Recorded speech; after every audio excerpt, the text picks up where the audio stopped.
सम्मानित साथियों, नमो बुद्धाय, जय भीम। हमेशा की भांति एक बार पुनः हम लेकर उपस्थित हो चुके हैं आज का डॉक्टर अंबेडकर संदेश। आज के अंबेडकर संदेश में 30 जनवरी 1944 को कानपुर में बाबा साहब ने क्या कुछ समाज का मार्गदर्शन किया, निश्चित रूप से आज हम जानेंगे। अखिल भारतीय समता सैनिक दल का दूसरा अधिवेशन कानपुर में रविवार 30 जनवरी 1944 को हुआ था और इस अवसर पर बाबा साहब ने क्रांतिकारी भाषण देते हुए खासकर समता सैनिक दलों के लिए क्या दायित्व निर्वहन की बात कही है, आज हम इस डॉक्टर अंबेडकर संदेश में जानेंगे, जो कि प्रसारित किया जा रहा है स्थान Buddha Bodhisattva Ambedkar international centre BBAIC Sarnath Varanasi राज्य उत्तर प्रदेश देश भारत के सौजन्य से। विषय, हर जगह समता सैनिक दल की शाखाएं स्थापित की जानी चाहिए, यानी कि हर जगह समता सैनिक दल की शाखाएं स्थापित कर अपनी शक्ति को बढ़ाने पर बाबा साहब विशेष बल देते हैं। और क्या कुछ कहते हैं, और साथ ही साथ बाबा साहब के संबोधन के तुरंत बाद यहाँ पर 5 प्रस्ताव पारित होते हैं। सम्मानित साथियों, उस समय उत्तर प्रदेश नाम नहीं था, संयुक्त प्रांत था जब बाबा साहब का ये स्पीच होता है। 1944 की बात हम कह रहे हैं। अध्यक्ष स्थान पर थे श्री BK गायकवाड़। लेकिन इससे पहले हम आपको बता दें, आज का डॉक्टर अंबेडकर संदेश लेकर हम उपस्थित हुए हैं। बाबा साहब डॉक्टर अंबेडकर संपूर्ण वाङ्मय खंड 39 पेज नंबर 385 से 386 तक। अध्यक्ष स्थान पर श्री BK गायकवाड़ थे। परिषद में मुंबई, महाराष्ट्र, मध्य प्रांत, गुजरात, पंजाब, बंगाल, मद्रास और संयुक्त प्रांत, साथ ही हैदराबाद, ग्वालियर, कोल्हापुर, इंदौर, उज्जैन आदि रियासतों से सैकड़ों प्रतिनिधि आए थे। डॉक्टर बाबा साहब अम्बेडकर, श्री शिवराज महासचिव श्री PN राजभोज, प्यारेलाल कुरील, तलीब आदि नेताओं के भाषण हुए। सबसे पहले नागपुर के श्री RR पाटिल ने समता सैनिक दल की मुंबई और नागपुर शाखाओं में हो रहे कार्य की जानकारी देने वाली रिपोर्ट पढ़ी। उसके बाद परिषद के अध्यक्ष श्री भाऊराव गायकवाड़ का संदेश भाषण हुआ। उनके बाद डॉक्टर बाबा साहब भीमराव अम्बेडकर का क्रांतिकारी भाषण हुआ, जिसमें बाबा साहब ने क्या कुछ कहा हम लेकर उपस्थित हो चुके हैं। बाबा साहब कहते हैं कि समता सैनिक दल के मेरे सूर सैनिकों, आज संयुक्त प्रांत में दल का ये दूसरा अधिवेशन हो रहा है। पिछले 17 सालों से मुंबई और मध्य प्रांत में दल का काम बड़े जोरों से चल रहा है। इन दोनों प्रांतों में समता सैनिक दल के 10,000 से अधिक श्रेष्ठ सैनिक खड़े हैं। कुछ साल पूर्व तक मेरे मुंबई प्रांत में हमारे अथवा अन्य पक्षों की सार्वजनिक सभाएं कांग्रेस के गुंडे भंग कर देते थे। 1927 में मेरे हाथों इस दल की स्थापना की गई। यानी कि समता सैनिक दल की स्थापना कब की गई सम्मानित साथियों? 1927 में। और 1927 से अब तक क्या किया है समता सैनिक दलों के सैनिकों ने, तो ये यहाँ पर बाबा साहब विस्तार से बताने की कोशिश कर रहे हैं। बाबा साहब कहते हैं, उस दिन से आज तक हमारी सभा में कांग्रेस के गुंडे या किसी मवाली ने घुसने की हिम्मत नहीं की है। यानी कि समता सैनिक दल का ये प्रभाव रहा कि अनसोशल एलिमेंट्स ने कभी भी किसी तरह की मीटिंग सेमिनार को बाधित नहीं किया, अन्यथा की स्थिति में वो ऐसा करते थे। यानी कि उस समय की ये खास ज़रूरत थी और इस ज़रूरत को समझते हुए बाबा साहब ने समता सैनिक दल की स्थापना की थी सम्मानित साथियों। यानी कि एक बड़े उद्देश्य के साथ समता सैनिक दल की स्थापना की गई थी। एक बार मेरे दफ्तर के सामने विरोधी पार्टी की बड़ी सार्वजनिक सभा हो रही थी। उस सभा में हमारी पार्टी के सैनिक गए और उन्होंने वहाँ की बत्तियाँ, टेबल, कुर्सियाँ उठाई और लाकर मेरे दफ्तर में डाल दी। अभी भी वह सामान मेरे पास वैसे ही पड़ा हुआ है। वे चीज़ें हमारे सैनिकों के कार्य का प्रतीक हैं। बताने का केवल यही उद्देश्य है कि हमारे सैनिक इतने अधिक रौबदार हैं और कर्तव्यवान हैं।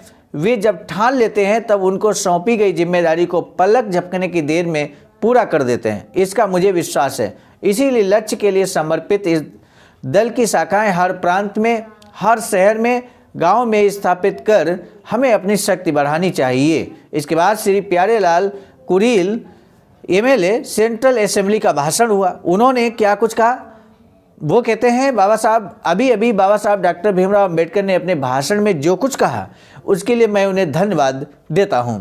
आगामी अधिवेशन से पूर्व मैं अपने संयुक्त प्रांत में 10,000 से अधिक सैनिकों को तैयार करूंगा। ये लक्ष्य यहाँ पर स्वयं तय करते हैं। श्री पीएन राजभोज और अन्य वक्ताओं के भाषण के बाद इस परिषद में निम्नलिखित प्रस्ताव पारित किए गए। ये प्रस्ताव क्या है सम्मानित साथियों, ये जानना हम सभी के लिए बेहद जरूरी है। प्रस्ताव नंबर 1, देश के विभिन्न हिस्सों में उपस्थित अस्पृश्य वर्ग के सभी स्वयंसेवी संगठनों को एकजुट करने के बारे में तथा उससे समता सैनिक दल में शामिल होने की विनती करना। प्रस्ताव नंबर 2, अखिल भारतीय दलित वर्ग फेडरेशन के विभिन्न घटकों को अपने इलाके में समता दल की सामर्थ्य बढ़ाने के लिए स्वयंसेवी समूह स्थापित कर उनका संगठन बनाने के बारे में संगठन की पक्की राय ये घोषणा करती है। परिषद ये घोषणा करती है। परिषद तीसरा प्रस्ताव है, परिषद की विनती है कि अखिल भारतीय दलित फेडरेशन के सभी घटक अपने स्वयं सेवकों को जरूरी प्रशिक्षण देने के लिए शिक्षा केंद्र और छावनियां खोलें। चौथा प्रस्ताव, परिषद की पक्की राय है कि भारत सुरक्षा कानून के तहत स्वयंसेवी संस्थाओं पर लादे गए निबंधन अनिष्ट और असमर्थनीय है। समता सैनिक दल जैसी फासिस्ट विरोधक स्वयंसेवी संगठन के विकास पर इस निर्वाध के कारण बेवजह रोक लगती है। इसलिए परिषद की मांग है कि इन निर्बंधों को तुरंत असर के साथ रद्द कर दिया जाए। प्रस्ताव नंबर 5, हाल ही में हुए अखिल भारतीय फेडरेशन के अधिवेशन में कुछ जो प्रस्ताव पारित किए गए उन सभी प्रस्तावों को इस परिषद का समर्थन है। प्रस्ताव नंबर 6, दल का संविधान बनाने के लिए परिषद आगे गिनाए जा रहे लोगों की एक समिति का गठन करती है। छठे प्रस्ताव में यहाँ पर एक समिति बनाई जा रही है, एक कमेटी बनाई जा रही है जिसमें ये कुछ नाम है जो हम आपको दिखा पा रहे हैं, आप स्वयं भी देख सकते हैं। वर्किंग कमेटी आगामी वर्ष के लिए 1944-45 आगे दिए गए व्यक्तियों की नियुक्ति करती है, यानी कि 1944-45 के लिए वर्किंग कमेटी बनाई जा रही है और वर्किंग कमेटी है वही 7 लोग जो ऊपर कमेटी में शामिल हैं। जिन प्रांतों को प्रतिनिधित्व नहीं मिला है उन्हें प्रतिनिधित्व देने के लिए जरूरी सदस्यों की नियुक्ति करने का अधिकार इस परिषद द्वारा वर्किंग कमेटी को दिए जा रहे हैं। उपयुक्त प्रस्ताव पर विभिन्न प्रांतों के प्रतिनिधियों के भाषण होने के बाद दोपहर 2 बजे परिषद का अधिवेशन समाप्त होने की अध्यक्ष द्वारा घोषणा की गई। आज के डॉक्टर अंबेडकर संदेश में जरूर आपने महसूस किया होगा किस तरह की हमारी वर्किंग होनी चाहिए, किस लक्ष्य के तहत, किस उद्देश्य के तहत ये वर्किंग होती है और वर्किंग होने के बाद किस तरह से प्रस्ताव पारित होते हैं। प्रस्ताव होने के बाद यहाँ पर वर्किंग कमेटी बनाई जाती है और यही कार्य करने का तरीका है। जब कभी हम कोई कार्यक्रम करें हम लोगों को जोड़ने का कार्य करें। जोड़ने का सबसे बढ़िया तरीका, सबसे बेहतर तरीका है संगठन, और ऐसा ही प्रयास इस समय अखिल भारतीय अनुसूचित जाति जनजाति कर्मचारी कल्याण एसोसिएशन के नेतृत्व में, के तत्वावधान में हो रहा है। सामान्य साथियों, हम आपको बता दें, आवाज़ का अखिल भारतीय अनुसूचित जाति जनजाति कर्मचारी कल्याण एसोसिएशन ये कर्मचारी शिक्षकों का संगठन है। अनुसूचित जाति जनजाति से बिलोंग करने वाले सभी शिक्षक कर्मचारियों अधिकारियों का ये संगठन है। इस तरह से नॉन गवर्नमेंट यानी कि जो कर्मचारी वर्ग नहीं है, चाहे वो मजदूर हो, किसान हो, यदि वो डॉक्टर अंबेडकर मिशन के लिए कार्य करना चाहते हैं तो BBS3 यानी कि बहुजन विरोधी समाज संघर्ष समिति है, उससे जुड़कर काम कर सकते हैं। AIDASA AIDASA all India doctor Ambedkar student association यानी कि विद्यार्थियों का ये संगठन है। इसके बाद रमा RAMA रमाबाई अंबेडकर महिला एसोसिएशन यानी कि ये महिलाओं के लिए संगठन है। तो इस तरह से 4 संगठनों के माध्यम से अखिल भारतीय अनुसूचित जाति जनजाति कर्मचारी कल्याण एसोसिएशन के माध्यम से ये लगातार प्रयास किया जा रहा है। समाज के हर वर्ग को जोड़ने का प्रयास किया जा रहा है। बाबा साहब के पद चिन्हों पर चलने का प्रयास सार्थक दिशा में है। डॉक्टर बाबा साहब भीमराव अंबेडकर ने भारतीय समता सैनिक दल के महत्व पर क्या व्याख्या की है, पहला प्रश्न है ये। बाबा साहब डॉक्टर भीमराव अंबेडकर ने 30 जनवरी 1944 के अधिवेशन में कितने प्रस्ताव पारित किए? तो इस तरह से 2 प्रश्न हैं, 2 में से किसी एक प्रश्न का जवाब देना आपके लिए बेहद जरूरी है। आज का डॉक्टर अंबेडकर संदेश कैसा लगा ये जरूर बताइएगा। सामान्य साथियों, वैचारिकी सेंटर निर्माणाधीन है सारनाथ वाराणसी में।